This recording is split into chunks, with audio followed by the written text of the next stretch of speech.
All the cars I race on my career, the Lotus72 has been the best car. From day one was incredible looking car, incredible advanced car. Colin Chapman was a genius. At that time there was no telemetry and he was working by intuition. Colin's aeronautic influence on the car, you know, the wedge shape was well ahead of everybody else. Incredible car.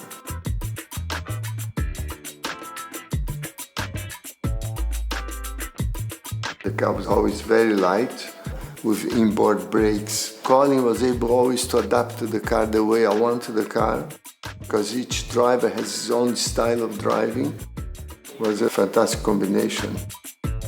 The Lotus Type 72 raced for 6 consecutive World Championship seasons, which was extraordinary.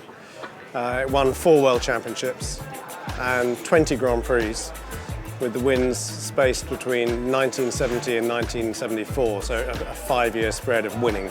In Formula One, to be doing that is, I believe, a world record-breaking fact.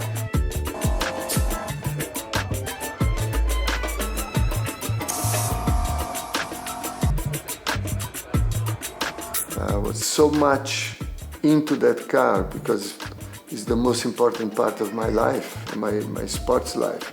Was that chassis number 5.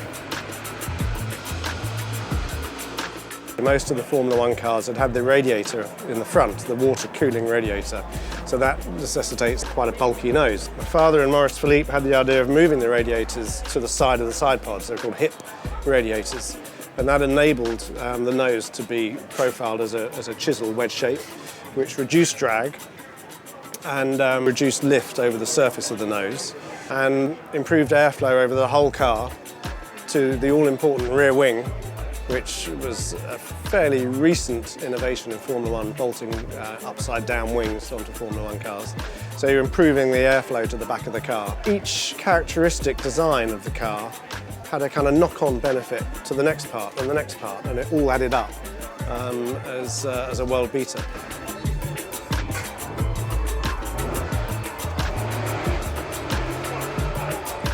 I remember the Brazilian Grand Prix 73 and we were dicey for the championship. And my Lotus was much better over the bumps, the long corners, interlagos.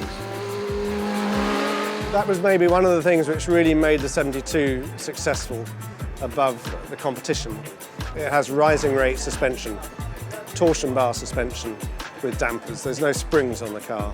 And it was specifically designed, along with minimising the unsprung weight, particularly at the front end. That's what the little kind of chimney stacks are on the nose bodywork. They're the cooling ducts for the inboard brakes. Everything was done to try and maximise the performance of the tyre and to try and make a soft tyre last longer.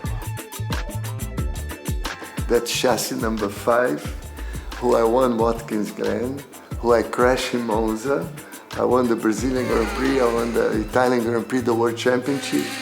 And then I crashed in Zandvoort. I was stuck in the car for nearly 20 minutes. It took a long time. And that was the end. The tub was crushed into a little ball. All the other damaged chassis that the teams have had over the years have just been thrown away. But for some reason this one was kept, and I remember it. It was used as a rubbish bin at one point, and then it was used to keep technical drawings in. The car has been at Norwich, at the factory, for 45 years. 5 years ago we thought, well, you know, maybe we could straighten her out. We have been able to do that. The tub is almost completely original. So this is it. This is the weekend Emerson is going to get in the car, and it'll be the first time that she's been seen in public since 1973. It was very emotional for me to go back to the car. Very special, very special.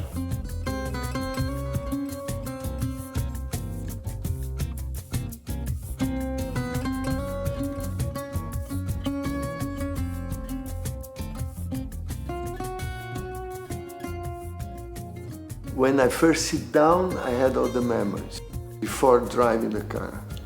And I start thinking of great wins, great dice with Jackie Stewart, who was, 73, very tough, 72. We had incredible dice with Jackie and very good memories.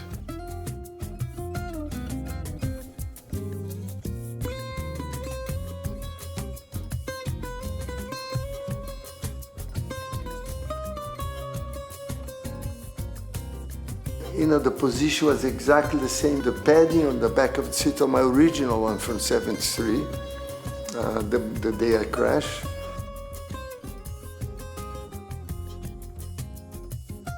The car was an original concept by my father, Colin Chapman, and the chief designer, Maurice Philippe, together with the Team Lotus design team, then constructed up at Hethel in Norfolk by the Team Lotus mechanics, a team of 10 people.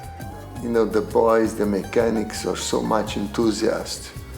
It was a very tough time because of Jim Clark in '68, York in '70. The team tried to recover the winning spirit and to win the championship again. And it happened, and it was a fantastic feeling. We were winning so many races in those days, the team actually used to print the stickers before the race. And when it used to cross the finishing line and come into the pits, Dad would unpeel a sticker and slap it on and wave at Mr. Ferrari, and it was real showmanship. Colin Chapman was my mentor, was my first 4 years of Formula One. He was very good to me. His natural ability to set up a car was fantastic. And people got the wrong image that he didn't appreciate so much the drivers. And I think it's a completely wrong image, because I remember at the end of '72, he come to me and said, "Emerson, I am afraid that I can lose you." I mean, he was very close to the drivers.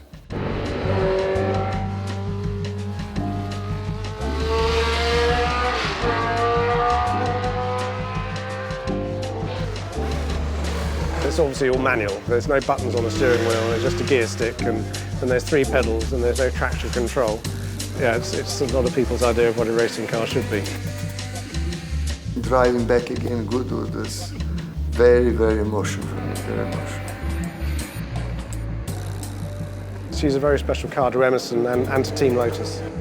The Goodwood crowd are very knowledgeable, and I think a lot of people will appreciate what she represents.